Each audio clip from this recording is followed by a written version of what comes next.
এটা হচ্ছে ক্লাস 3 দ্বিতীয় পর্যায়ক্রমিক মূল্যায়ন 2025-এর জন্য বাংলা বিষয়ের প্রশ্ন।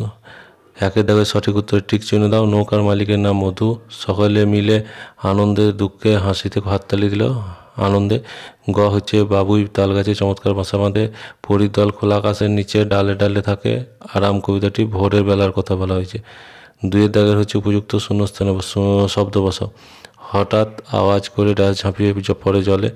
এক সময় পৃথিবীতে গাছেরাও চলাফেরা করতো। স্কুলে ছুটি হলে লিপি চলে যায় বাগানে। একসঙ্গে থাকলে শক্তি। 3-এর দাগের হচ্ছে একটি শব্দে বাক্য 4টি উত্তর দাও।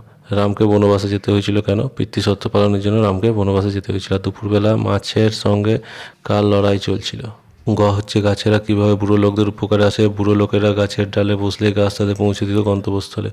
ঘ কে লিপিকে উপহার দিতে চাইলো? বড় দারোগা।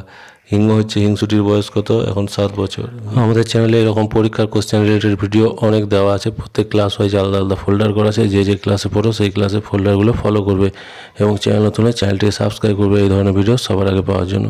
4-এর দাগের হচ্ছে বিপরীত শব্দ লেখো। ঘরে বাইরে সন্ধে সকালে। সমার্থক লেখো। নৌকা নাও নদী তটিনী। বাক্য রচনা করো। চিড়িয়াখানা। গরমের ছুটিতে আমি চিড়িয়াখানা বেড়াতে গিয়েছিলাম। 5-এর হচ্ছে সংক্ষেপে প্রশ্ন উত্তর দাও। বৃষ্টির দিনে রাস্তায় গাছেদের খুশি খুশি দেখায় কেন? গ্রীষ্মের প্রচণ্ড গরমে গাছ মাটি থেকে প্রয়োজনীয় রস না পেয়ে ঝিমিয়ে পড়ে। বৃষ্টির দিনে বৃষ্টির জল সেই অভাব মিটিয়ে তাদের সতেজ করে তোলে। বৃষ্টি তাদের পাতায় জমে থাকা ধুলো বালি সাফ করে দেয়, তাই গাছেদের খুশি খুশি দেখায়। খ হচ্ছে হিংসুটির বুকের ভেতরে ধরাস হয়ে উঠল কেন? যে পুতুলটা হিংসুটি ভেঙে দিয়েছে সেটাই যদি মামা তার জন্য এনে থাকে, এই ভেবে হিংসুটির বুকের ভেতরটা ধরাস করে উঠল।